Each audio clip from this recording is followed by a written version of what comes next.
ഓം ശ്രീ സായിറാം. എല്ലാവർക്കും നമസ്കാരം. അപരോക്ഷ അനുഭൂതി നമുക്ക് തുടർന്ന് നോക്കാം. ശ്രീഹരിം പരമാനന്ദം ഉപദേഷ്ടാരമീശ്വരം വ്യാപകം സർവലോകാനാം കാരണം തം നമാമ്യഹം. 33 ശ്ലോകങ്ങൾ നമ്മൾ നോക്കി. അവസാനം ആചാര്യസ്വാമികൾ പറഞ്ഞത് യുക്തി ഉപയോഗിച്ച് എങ്ങനെയാണ് ഇതിനെ ഒന്ന് മനസ്സിലാക്കുക, ഈ ആത്മതത്വത്തെ. അതായത് ശരീരമല്ല ഞാൻ എന്ന് മാത്രമേ അവിടെ കൂടുതലായിട്ട് പറ്റുള്ളൂ. ഈ സ്ഥൂല ശരീരവുമല്ല സൂക്ഷ്മ ശരീരവുമല്ല യഥാർത്ഥ ഞാൻ എന്ന് യുക്തി കൊണ്ട് ചെറുതായിട്ടൊന്ന് മനസ്സിലാക്കി തരാൻ ആചാര്യസ്വാമികൾ നമുക്ക് 2-3 ശ്ലോകങ്ങളിൽ കൂടി നമുക്ക് പറഞ്ഞു തന്നു. അത് നമുക്ക് മനസ്സിലായി. പക്ഷേ അതുകൊണ്ട് മാത്രം, യുക്തി കൊണ്ട് മാത്രം ആത്മതത്വം മനസ്സിലാക്കാൻ സാധിക്കില്ല എന്നുള്ളത് ഉറപ്പാണ്. അതുകൊണ്ട് പിന്നെ വേണ്ടതായ ശ്രുതി പ്രമാണം, യുക്തിയും ശ്രുതിയുമാണ് പറഞ്ഞു. അപ്പൊ ശ്രുത്യ എന്ന് പറഞ്ഞു. ശ്രുത്യ, ശ്രുതിയിൽ കൂടി, ശ്രുതി പ്രമാണത്തിൽ കൂടിയാണ് വ്യക്തമായിട്ട് അത് മനസ്സിലാക്കി തരാൻ പോകുന്നത്. എന്താണ് ശ്രുതി? ശ്രുതി എന്ന് പറഞ്ഞാൽ വേദാന്തങ്ങള്, ഉപനിഷത്തുകള്, വാക്യങ്ങൾ, അതിനെയാണ് എടുത്തിരിക്കുന്നത്. അങ്ങനെയാണ് ഇനിയുള്ള ശ്ലോകങ്ങള് ആചാര്യസ്വാമികൾ നമുക്ക് പറഞ്ഞു തരാൻ പോകുന്നത്. ശ്രുതിയിൽ കൂടിയാണ് ഏറ്റവും അപരോക്ഷാനുഭൂതിയിലെ ഏറ്റവും പ്രധാനപ്പെട്ട ഭാഗം. നമുക്ക് നോക്കാം 34-ാമത്തെ ശ്ലോകം. യസ്മാത് പരം ഇതി ശ്രുത്യ തയാ പുരുഷലക്ഷണം വിനിർണീതം വിശുദ്ധേന കഥം സ്യാത് ദേഹഃ പുമാൻ. യസ്മാത് പരം ഇതി ശ്രുത്യ തയാ പുരുഷലക്ഷണം വിനിർണീതം വിശുദ്ധേന കഥം സ്യാത് ദേഹഃ പുമാൻ. ചില പുസ്തകങ്ങളിൽ വിനിർണീതം വിശുദ്ധേന എന്നുള്ള സ്ഥലത്ത് വിമൂഢേന എന്നുണ്ട്. വിനിർണീതം വിമൂഢേന എന്നുമുണ്ട് ചില പുസ്തകങ്ങളിൽ. അർത്ഥത്തിലേക്ക് പോകുമ്പോൾ കൂടുതലായിട്ട് നോക്കാം. അപ്പോ ഇവിടെ എന്താണ് ആചാര്യസ്വാമി പറയുന്നത്? ഇനി യുക്തി വേണ്ട. ഒരാളില് പരിപൂർണ വിശ്വാസം നമുക്ക് വന്നാൽ പിന്നെ അയാൾ പറയുന്നതിന്, നമുക്ക് പറഞ്ഞു തരുന്ന കാര്യത്തിന്, നമ്മൾ ചോദിക്കുമ്പോൾ പറയുന്ന ആ കാര്യത്തിന് പിന്നെ നമ്മൾ എക്സ്പ്ലനേഷൻ ചോദിക്കത്തില്ല അങ്ങേരോട്. ഇതിങ്ങനെയാണ് കേട്ടോ. നമ്മളൊരു സംശയം ചോദിക്കുമ്പോൾ പറയാണ് ഇത് ഇങ്ങനെയാണ് എന്ന് നമ്മളോട് പറഞ്ഞു തരുമ്പോൾ ആ ആളിൽ പരിപൂർണ വിശ്വാസമുണ്ടെങ്കിൽ അങ്ങേര് നമുക്ക് പറഞ്ഞു തരുന്ന കാര്യത്തിന് ഒരു എക്സ്പ്ലനേഷൻ കൂടി അറ്റാച്ച് ചെയ്യേണ്ട കാര്യമില്ല. നമ്മൾ ചോദിക്കില്ല അതെങ്ങനെയാണെന്ന് വിശദമാക്കാമോ എന്ന് ചോദിക്കില്ല. വിശദമാക്കാമോ എന്ന് ചോദിക്കുമ്പോൾ അതിന്റെ അർത്ഥം അദ്ദേഹത്തില് പരിപൂർണ വിശ്വാസം ആയിട്ടില്ല. അദ്ദേഹം എന്തു രീതിയിലാണോ പറഞ്ഞ് അതിന്റെ എക്സ്പ്ലനേഷൻ എനിക്ക് അറിഞ്ഞാലേ ഞാൻ വിശ്വസിക്കുള്ളൂ എന്നുള്ളൊരവസ്ഥ വരും. അത് ആത്മീയ പാതയില് അത് ഒട്ടും നല്ലതല്ല. മറ്റുള്ളിടത്തൊക്കെ ആവാം, ആത്മീയ പാതയിൽ അങ്ങനെ പാടില്ല. കാരണം ഇവിടെ വിശ്വാസമാണ് പ്രധാനം. ഇപ്പൊ ഈശ്വര വിശ്വാസം, ചിലര് പറയും ഈശ്വരൻ മുമ്പിൽ വരട്ടെ എന്നിട്ട് ഞാൻ വിശ്വസിക്കാം. അതൊരിക്കലും സംഭാവ്യമായിട്ടുള്ള കാര്യമല്ല. അങ്ങനെ നമ്മളെ വിശ്വസിപ്പിക്കാൻ വേണ്ടി ഈശ്വരന് പ്രത്യേകിച്ചൊന്നും ചെയ്യേണ്ടതായിട്ടുള്ള കാര്യമില്ല. നമ്മൾ വിശ്വസിച്ചാലും ഇല്ലെങ്കിലും അദ്ദേഹത്തിനൊന്നുമില്ല. സർവശക്തനും അന്തര്യാമിയായിട്ട് തന്നെ ഇരിക്കുന്ന അദ്ദേഹത്തിന് എന്താണ് ആവശ്യം? നമ്മളെ വിശ്വസിപ്പിച്ചിട്ട്. അപ്പൊ അങ്ങനെയല്ല. പക്ഷേ നമുക്ക് പൂർണ്ണ വിശ്വാസമുണ്ടെങ്കിൽ അദ്ദേഹം നമുക്ക് വെളിവാകും. ഏതെങ്കിലും തരത്തിൽ നമ്മുടെ മുമ്പിൽ വെളിപ്പെടും. അതിന് മഹാഭാഗ്യം ചെയ്യണം. അത് വെളിപ്പെടലാണ്. ഇവിടെ ഉണ്ട്, പക്ഷെ ഇപ്പൊ നമുക്കറിയാൻ പറ്റുന്നില്ല. ഉണ്ട്, നീ കണ്ടോളൂ എന്നും പറഞ്ഞ് പല രീതിയിലും അങ്ങനെ ഈശ്വര ശക്തി വെളിപ്പെടാറുണ്ട്. അത് മഹാഭാഗ്യമുള്ളവർക്ക് ആ വെളിപ്പെടൽ അനുഭവത്തിൽ ഉണ്ടാവുള്ളൂ. അത് ഉണ്ടാകുന്നത് വിശ്വാസത്തിന്റെ പരിപൂർണത വരുമ്പോഴാണ്. പൂർണ്ണ വിശ്വാസം വരുമ്പോൾ ആ വെളിപ്പെടൽ ഉണ്ടാകും. ഒരു സംശയമില്ല. കാരണം ഇത് വേറെ എങ്ങും പോണ്ടല്ലോ, സർവ്വസ്ഥലത്തും നിറഞ്ഞു നിൽക്കുന്നതല്ലേ. അതിനെ അനുഭവിക്കാൻ പറ്റലാണ് ഈ വെളിപ്പെടൽ. അനുഭവിക്കണമെങ്കിൽ പരിപൂർണ വിശ്വാസം ഉണ്ടാകണം, അല്ലാതെ അനുഭവത്തിൽ വരില്ല. അപ്പൊ അതുകൊണ്ട് പൂർണ്ണ വിശ്വാസം എന്നൊരു ഭാഗത്തെ ഇവിടെ ആചാര്യസ്വാമി വളരെ പ്രത്യേകം പറയുന്നു. അപ്പോ ശ്രുതി പറയുന്നു, നമ്മൾ അനുസരിക്കുന്നു. ഉപനിഷത്തുക്കൾ പറയുന്നു, നമ്മൾ അനുസരിക്കുന്നു. അതിനപ്പുറം ഒന്നുമില്ല അവിടെ. അതെങ്ങനെ, എന്താ, ഏതൊന്നൊന്നുമില്ല. ഉപനിഷത്ത് പറയുന്നു, നമ്മൾ അനുസരിക്കുന്നു. ഓക്കെ ഓക്കെ ഓക്കെ, അങ്ങനെ തന്നെ ഞാനത് അതുപടി തന്നെ അനുസരിക്കുന്നു. ഇത്രയേ ഉള്ളൂ അവിടെ. അവിടെ വേറെ കാര്യങ്ങളോ സംസാരമൊന്നുമില്ല. ഉപനിഷത്ത് പറയുന്നു, ഞാൻ അനുസരിക്കുന്നു. ഇതായിരിക്കണം നമ്മളുടെ എല്ലാം ഇനിയുള്ള മുന്നോട്ടുള്ള ജീവിതം. ഉപനിഷത്ത് പറയുന്നു, ഞാൻ അനുസരിക്കുന്നു. എന്നാൽ മാത്രമേ നമ്മൾ ഈ ശരീരം വിടുന്നതിന് മുമ്പേ നമുക്ക് ആ ആത്മതത്വം നമുക്ക് മനസ്സിലാവുള്ളൂ. നമ്മുടെ തന്നെ നമ്മൾ ആരാണ് എന്ന് നമുക്ക് തിരിച്ചറിയാൻ സാധിക്കുള്ളൂ. അതിന് ഇത് കൂടിയേ തീരൂ. പരിപൂർണ വിശ്വാസം, ഒരു തരത്തിലുള്ള ക്വസ്റ്റ്യൻ ചെയ്യലും ഇല്ലാതെ പൂർണ്ണമായിട്ട് ഉപനിഷത്തെ അനുസരിക്കുക. അപ്പോൾ ഞാൻ ആരെന്ന സത്യം നമ്മൾക്ക് തെളിഞ്ഞു വരും. അപ്പൊ ഇവിടെ പറയുന്നത് യസ്മാത് പരം ഇതി ശ്രുത്യ എന്നാണ് ആദ്യത്തെ വരി. യസ്മാത് പരം ഇതി ശ്രുത്യ. ഇവിടെ യസ്മാത് പരം എന്നുള്ളത് ഒരു ശ്രുതിവാക്യമാണ്, ഒരു ഉപനിഷത്ത് വാക്യമാണ്. യസ്മാത് പരം ന അപരം, അതാണ് യസ്മാത് പരം ന അപരം അസ്തി കിഞ്ചിത് എന്നാണ് ആ ശ്രുതിവാക്യം. ശ്രുതിവാക്യം ഫുള്ളായിട്ട് പറയാം.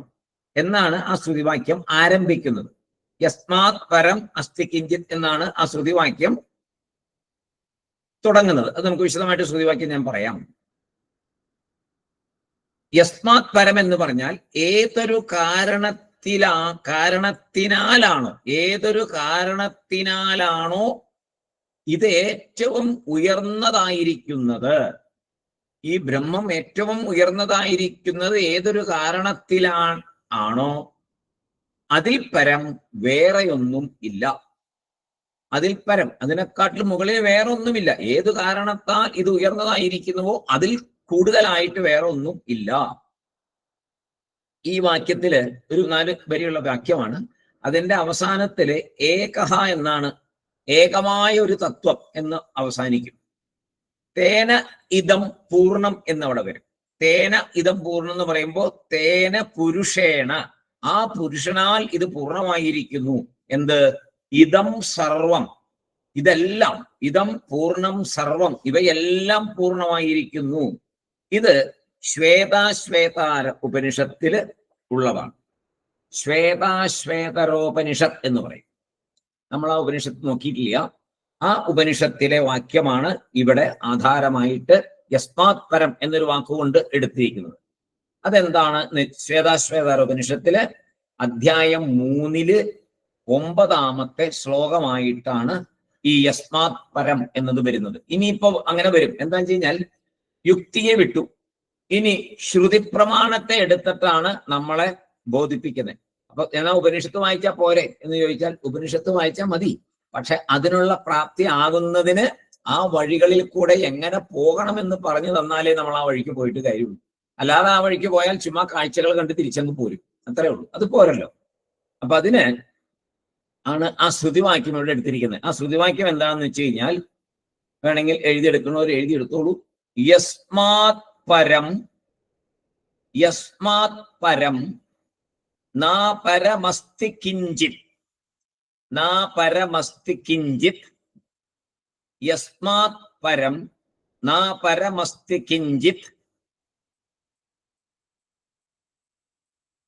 യസ്മാന്നണീയോ, യസ്മാന്നണീയോ ന ജായോസ്തി കശ്ചിത്, ന ജായോസ്തി കശ്ചിത്, യസ്മാത് അണീയോ ന ജായോസ്തി കശ്ചിത്, യസ്മാന്നണീയോ ന ജായോസ്തി കശ്ചിത്, വൃക്ഷ ഇവ, വൃക്ഷ ഇവ സ്തബ്ദോ, വൃക്ഷ ഇവ സ്തബ്ദോ ദിവി തിഷ്ഠത്യേകഃ, ദിവി തിഷ്ഠത്യേകഃ, തേനേദം തേനേദം പൂർണ്ണം തേനേദം പൂർണ്ണം പുരുഷേണ സർവം പുരുഷേണ സർവം യസ്മാത് പരം നാ പരമസ്തി കിഞ്ചിത് യസ്മാന്നണീയോന ജ്യായോസ്തി കശ്ചിത് വൃക്ഷ ഇവ സ്തബ്ദോ ദിവി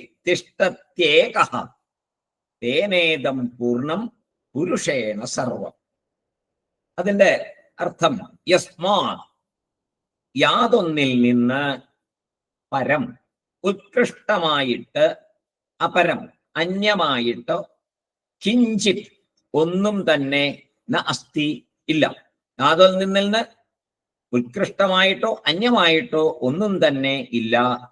ഇനി അനീയ ചെറുതായിട്ടോ ജ്യായ വലുതായിട്ടോ കശ്ചിത് ഒന്നും യഹ യാതൊരുവൻ വൃക്ഷ ഇവ വൃക്ഷമെന്ന പോലെ സ്തബ്ധ സ്തംഭിച്ചവനായി വൃക്ഷ ഇവ വൃക്ഷമെന്ന പോലെ സ്തബ്ധ സ്തംഭിച്ചവനായി ഏകഃ ഏകനായി ദിവി സ്വമഹിമയിൽ ദിവി എന്ന് പറയുമ്പോൾ ഇവിടെ സ്വമഹിമയിൽ നിന്നാണ് തിഷ്ഠതി സ്ഥിതി ചെയ്യുന്നു. ഒരു വൃക്ഷത്തെ പോലെ സ്വന്തം മഹിമയിൽ ഉറച്ച് അനങ്ങാതെ നിൽക്കുന്നു, സ്ഥിതി ചെയ്യുന്നു. തേന തേന എന്ന് പറഞ്ഞാൽ ഇവിടെ പുരുഷേണ പുരുഷനാൽ പുരുഷനാൽ ഇതം സർവം ഇതെല്ലാം ഈ കാണുന്നതെല്ലാം എല്ലാം എല്ലാം എല്ലാം പൂർണ്ണമായിരിക്കുന്നു. ഏതൊന്നിൽ നിന്ന് ഉത്കൃഷ്ടമായും അന്യമായും യാതൊന്നും തന്നെയില്ലയോ. ഏതൊന്നിൽ നിന്ന് ഉത്കൃഷ്ടമായും അന്യമായും യാതൊന്നും തന്നെ ഇല്ലയോ. ഏതൊന്നിനേക്കാൾ ചെറുതായോ വലുതായോ ലോകത്തിലൊന്നുമില്ലയോ.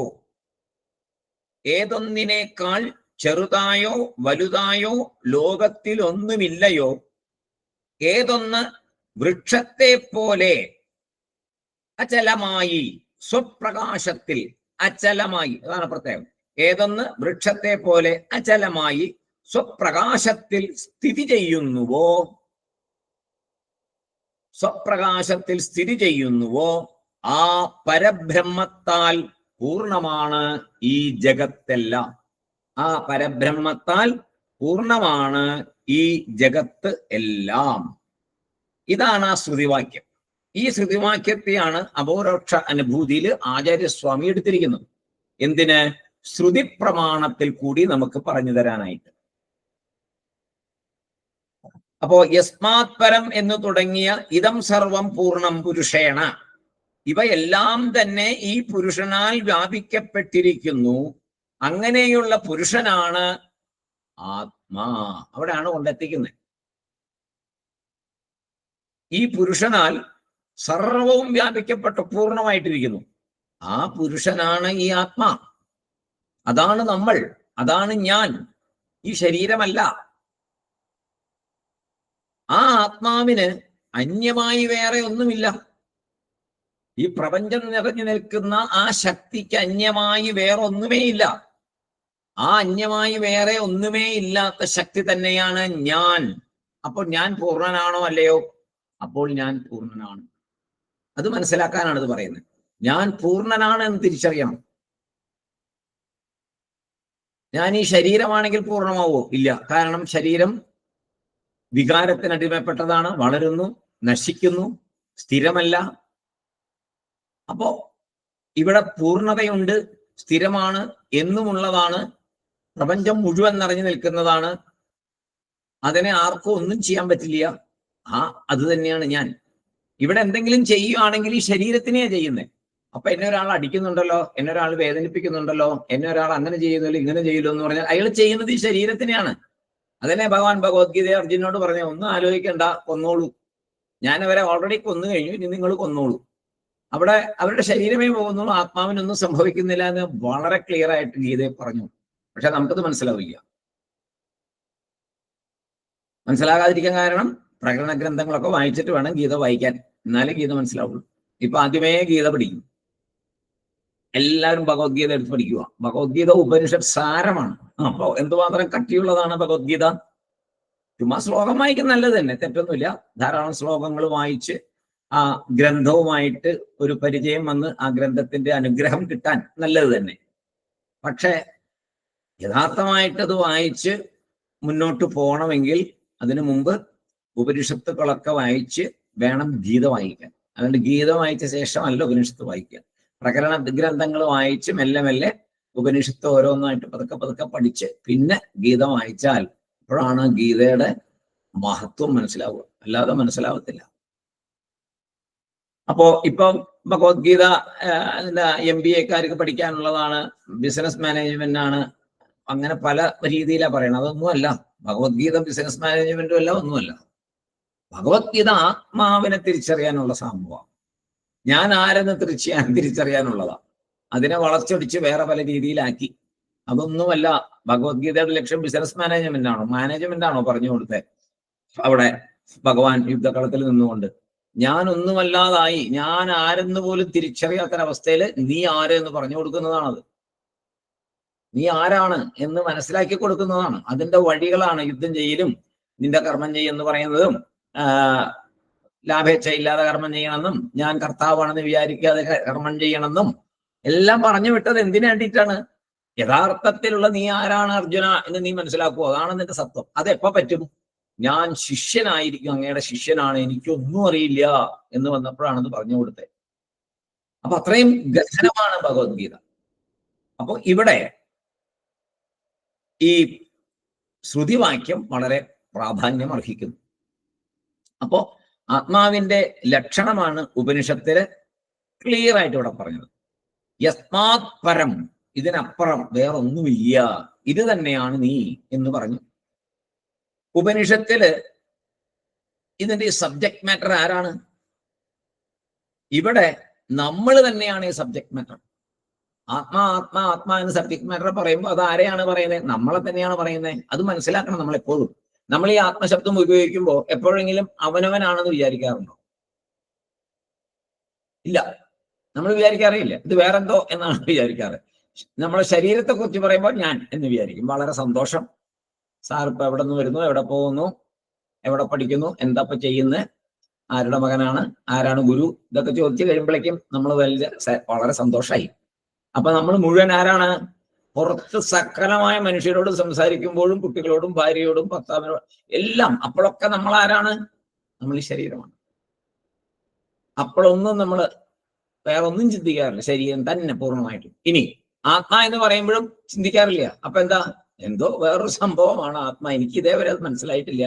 എന്തോ ആണ് ആത്മാ, അതെനിക്കറിയാം, അത്ര മാത്രമേ അറിയുള്ളൂ.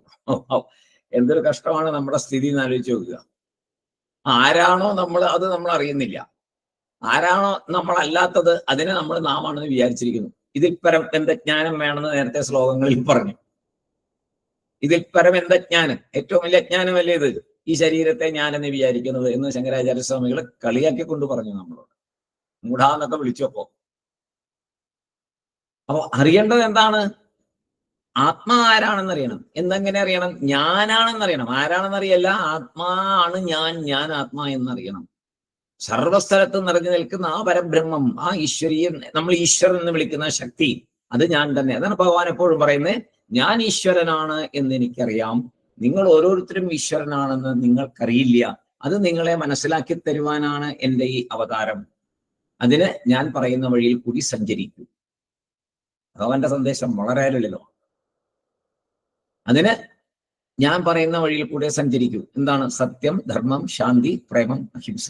ഈ മൂല്യങ്ങളെ പിടിച്ചുകൊണ്ട് ജീവിച്ചാൽ മെല്ലെ മെല്ലെ നമ്മൾ അഹം ബ്രഹ്മാസ്മി എന്നുള്ള തത്വത്തിലേക്ക് നമ്മൾ എത്തും. ഒരു സംശയമില്ല. അതാണ് ഭഗവാന്റെ വഴി. അപ്പൊ ഇവിടെ സബ്ജക്ട് മാറ്റർ ആത്മ ആണ്, അതായത് ഞാൻ തന്നെയാണ്, നമ്മളെ തന്നെയാണ് ഇവിടെ പറയുന്നത്. അങ്ങനെ ഉപനിഷത്താൽ നിർണയിക്കപ്പെട്ടാണ് ഞാൻ. ചുമ്മാ പറയുന്നതല്ല ഞാൻ ആരെന്ന്, ഉപനിഷത്താൽ നിർണയിക്കപ്പെട്ടത്. അതുകൊണ്ടാണ് നേരത്തെ പറഞ്ഞ് പരിപൂർണ വിശ്വാസം വേണം ഉപനിഷത്ത് പ്രമാണത്തിൽ എന്ന് പറഞ്ഞത്. അങ്ങനെ ഉപനിഷത്താൽ നിർണയിക്കപ്പെട്ട ഞാൻ ആത്മാ എങ്ങനെ ഈ നശിക്കുന്ന ശരീരമായി മാറും? ഒരിക്കലും മാറില്ല. ഞാൻ ഈ ശരീരമല്ലേ അല്ല, ഉപനിഷത്താൽ നിർണയിക്കപ്പെട്ടിട്ടുണ്ട് ഞാൻ ആരാണെന്ന്. അതാണ് ഞാൻ. യസ്മാത് പരം ശ്രുത്യ, ഈ ശ്രുതിവാക്യത്താൽ, തയാ പുരുഷലക്ഷണം, അതിനാൽ ഉപനിഷത് വാക്യം മൂലം പുരുഷ ആത്മാ, ആത്മാവിന്റെ ലക്ഷണം പുരുഷൻ എന്ന് ആ ആത്മലക്ഷണം പറഞ്ഞു. വിനിർണീതം, നന്നായി നിർണയിക്കപ്പെട്ടുന്നു. ഈ ഉപനിഷത് വാക്യത്താൽ നന്നായി നിർണയിക്കപ്പെട്ടിരിക്കുന്നു. വിനിർണീതം, വളരെ വ്യക്തമായി നിർണയിക്കപ്പെട്ടിരിക്കുന്നു. യസ്മാത് പരം ശ്രുതി ശ്രുത്യ തയാ പുരുഷലക്ഷണം വിനിർണീതം വിശുദ്ധേന, അല്ലെങ്കിൽ വിമൂഢേന. അപ്പൊ എന്താണ് വിനിർണീതം? നന്നായി നിർണയിക്കപ്പെട്ടിരിക്കുന്നു. ആരാൽ? വിമൂഢേന. അതായത് ഈ രാഗം വിരാഗം, രാഗത്തിന്റെ ഓപ്പോസിറ്റ് ആണ് വിരാഗ എന്ന് പറയുന്നത്. വിക്ക് വിഗത, പോയത് എന്നൊരു അർത്ഥം പറയാറുണ്ട്. വിഗത എന്ന്, അതായത് പറ്റില്ലാത്തത് എന്നൊരർത്ഥം പറയും. ചില സ്ഥലങ്ങളിൽ ഓപ്പോസിറ്റ് മീനിങ് പറയും. ചില സ്ഥലങ്ങളിൽ വി എന്നത് വർദ്ധിച്ചത് എന്ന അർത്ഥവും എടുക്കും. അപ്പോ മൂഢൻ വി അവിടെ കൊടുക്കുമ്പോ എന്തായി? വിമൂഢൻ, വിശേഷേണ മൂഢൻ എന്നായി.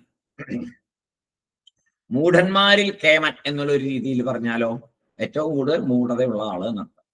അപ്പൊ വി പോസിറ്റീവോ നെഗറ്റീവോ രണ്ട് ഐഡിയയിലും ഇത് ഉപയോഗിക്കും പല സ്ഥലങ്ങളിൽ. ഇവിടെ രണ്ടർത്ഥം ഉണ്ട്. വിഗതഹ, മൂഢഹ. മൂഢത പോയവൻ എന്നൊരർത്ഥം ഇവിടെ പറയും. മൂഢത പോയവൻ. വിഗതഹ മൂഢഹ, മൂഢത പോയവൻ. അല്ലെങ്കിൽ വിമൂഢഹ, എന്താണ്? അധികമായ മൂഢൻ. അപ്പോ രണ്ടു തരത്തിലും അത് പ്രശ്നമായി, അല്ലേ? അപ്പോ പൊതുവെ ഈ വാക്ക് വിശേഷേണ മൂഢത്തരം, എക്സ്ട്രാ മൂഢത്തരം എന്നാണ് സാധാരണയായിട്ട് ഇതിനെ ഉപയോഗിക്കാറ്. ഇവിടെ നമുക്ക് രണ്ടാമത്തെ അർത്ഥം, അതായത് മൂഢത്തരം പോയവൻ എന്നുള്ള മീനിങ് ആണ് ഇവിടെ ഗുരുനാഥൻ ഇവിടെ പറഞ്ഞു തന്നിരിക്കുന്നത്. വിമൂഢ എന്ന് പറഞ്ഞാൽ വിഗതഹ മൂഢഹ എന്നൊരു മീനിങ് ആണ് ഇവിടെ പറഞ്ഞു തന്നിരിക്കുന്നത്. ഉപനിഷത്തൊക്കെ വരുമ്പോ പല ആചാര്യന്മാരും പല രീതിയിൽ വ്യാഖ്യാനം കൊണ്ടുവരും. അത് എല്ലാത്തിൻ്റെയും അന്തിമ ലക്ഷ്യം ഒന്ന് തന്നെയാണ്. അപ്പൊ അതില് നമ്മൾ വിമർശനങ്ങൾ ഉണ്ടാവും. പക്ഷെ അവസാന ലക്ഷ്യം എന്താണ്? എവിടേക്കാണ് നമ്മളെ എത്തിക്കുന്നത്? നമ്മൾ ആത്മാ എന്നുള്ളതിലേക്ക് എത്തിക്കാൻ വേണ്ടിയിട്ടാണ് അവരങ്ങനെ പറയുന്നത്. അപ്പോ വിമൂഢഹ, വിഗതഹ മൂഢഹ, മൂഢത്തരം പോയവൻ, അതായത് ജ്ഞാനി എന്ന് പറഞ്ഞു. ഇവിടെ ജ്ഞാനി എന്നാണ് പറഞ്ഞത്. ഭംഗിയായിട്ടാ പറഞ്ഞത്. യസ്മാത് പരം ഇതി ശ്രുത്യ തയാ പുരുഷലക്ഷണം വിനിർണേനം വിമൂഢേന. അങ്ങനെ ഒരു ജ്ഞാനി ഇത് തന്നെയാണ് പൂർണ്ണമായ ആ അവസ്ഥ, പൂർണ്ണമായ ബ്രഹ്മം, ഞാൻ ആത്മാ തന്നെ, ആത്മാ പൂർണ്ണമായ ബ്രഹ്മം തന്നെയാണ് എന്ന് ഏതൊരു ജ്ഞാനി ഉറച്ചു വിശ്വസിക്കുന്നുവോ അത് മനസ്സിലാക്കി തരുന്നുണ്ട്. അപ്പോൾ പിന്നെ ഈ ദേഹം എങ്ങനെ ആത്മാവാകും? കഥം സ്യാത് ദേഹ പുമാൻ, ഈ പുമാൻ എങ്ങനെ ദേഹമാകും? ആവില്ല. കാരണം ജ്ഞാനികൾ ഇതാ പറയുന്നു, യസ്മാത് പരം കിഞ്ചിൻ എന്ന് പറയുന്നു. അപ്പോ ഗുരു ഉപദേശത്തിലൂടെ ആർക്ക് മൂഢത്തരം മുഴുവനായി പോയോ, നല്ല രീതിയിലാണ് ഇവിടെ അതിനെ പറഞ്ഞിരിക്കുന്നത്. വിഗതഹ മൂഢഹ എന്നുള്ളതിനെ പറഞ്ഞിരിക്കുന്നത് വളരെ ഭംഗിയായിട്ടാണ്.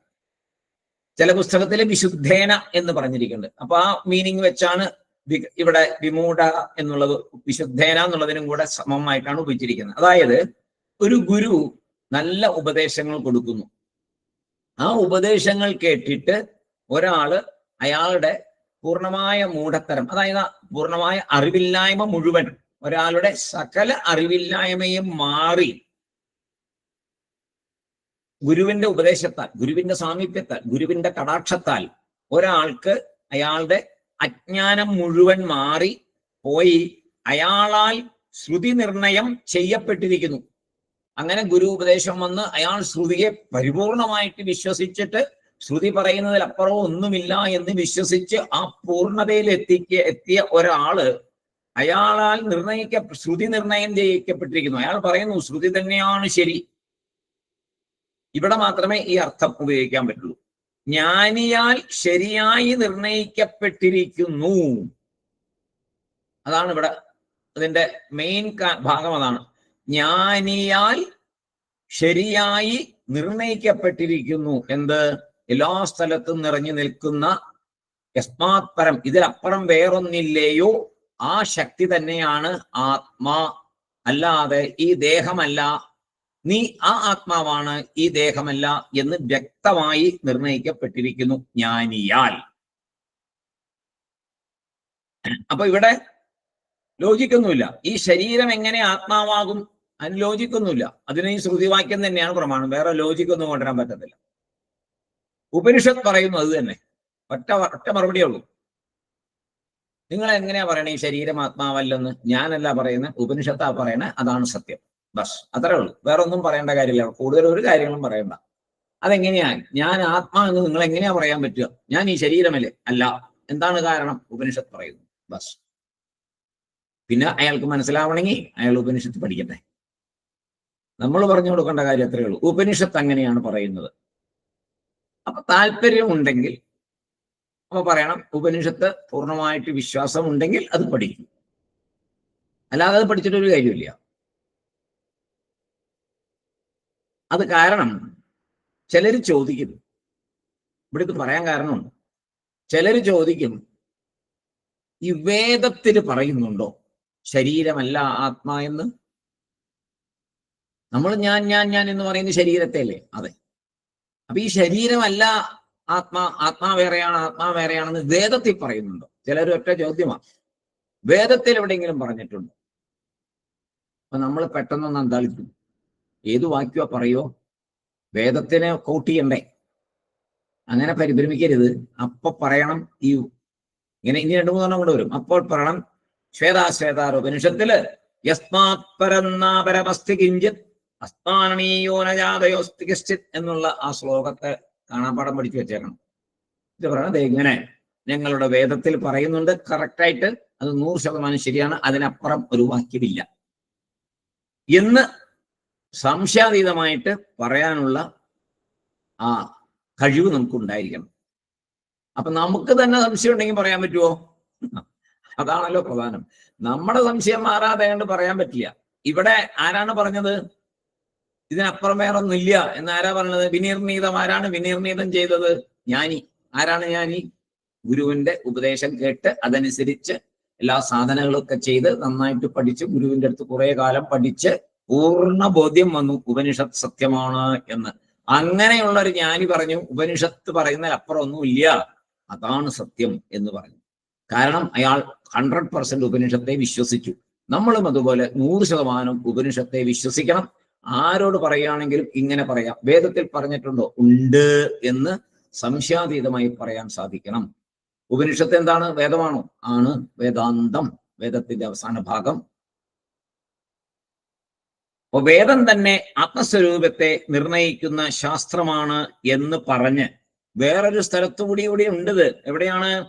പുരുഷ സൂക്തത്തിൽ നിന്ന് ഒരു വാക്യം ആചാര്യസ്വാമി നമുക്ക് പറഞ്ഞു തരുന്നുണ്ട് അടുത്ത ശ്ലോകത്തിൽ. പുരുഷ സൂക്തത്തില് ആത്മാവിന്റെ ലക്ഷണം പറയുന്നുണ്ട്. അത് ഞാൻ തന്നെ, ഞാൻ എന്നത് ആത്മാവാണെന്ന് അവിടെയും പറയും. ഇപ്പോ ഒരു ശ്രുതിവാക്യം പറഞ്ഞു. ഇനി അടുത്തത് പുരുഷ സൂക്തത്തിലെ ഒരു വാക്യത്തെ ഉദ്ധരിച്ചുകൊണ്ട് ആ ശ്രുത്യേന എന്നുള്ള ഭാഗത്തെ നമുക്ക് നന്നായിട്ട് മനസ്സിലാക്കി തരും ആചാര്യസ്വാമി. നമുക്ക് അടുത്ത ദിവസം നോക്കാം. അപ്പൊ ഇന്നത്തെ ഇത് ഓർക്കുക. ശ്വേതാശ്വേതാരോപനിഷത്തില് അധ്യായം 3 9ാമത്തെ ശ്ലോകമാണ് ആധാരം. യസ്മാത് പരം നാ പരമസ്തി കിഞ്ചിത് യസ്മാന്നീയോ ന ജ്യായോസ്തി കശ്ചിത് വൃക്ഷ ഇവ സ്തബ്ദോ ദിവി തിഷ്ടത്യേകഃ തേനേദം പൂർണ്ണം പുരുഷേണ സർവം.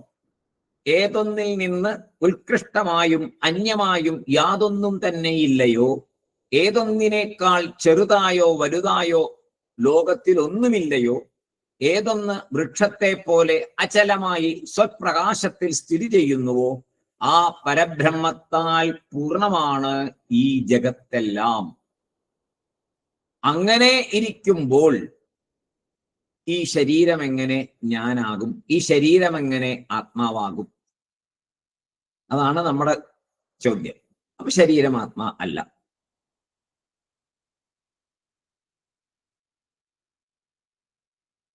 ബാക്കി നമുക്ക് അടുത്ത ദിവസം നോക്കാം. ഓം പൂർണ്ണമദ പൂർണ്ണമിദം പൂർണ്ണാത് പൂർണ്ണമുദച്യത്തെ പൂർണ്ണസ്യ പൂർണ്ണമാദായ പൂർണ്ണമേവാവശിഷ്യത്തെ. ഓം ശാന്തി ശാന്തി ശാന്തി. നമ്മൾ ഉപനിഷത്ത് പഠിക്കുമ്പോൾ ഇത്രയും നമ്മൾ ഉപനിഷത്തിനകത്തേക്ക് ചെന്നോ? ഇല്ല. നമ്മൾ മനസ്സിലാക്കാനുള്ള ശ്രമത്തെയായിരുന്നു അവിടെ.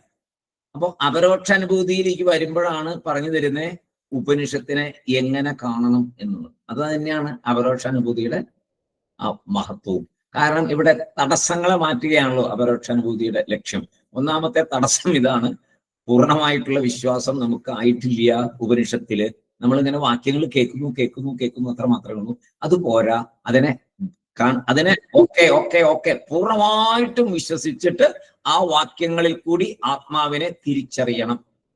സായിറാം. എല്ലാവർക്കും സായിറാം. അടുത്ത ദിവസം നമുക്ക് വീണ്ടും കാണാം. Sairam sir. Sairam sir. Sairam sir.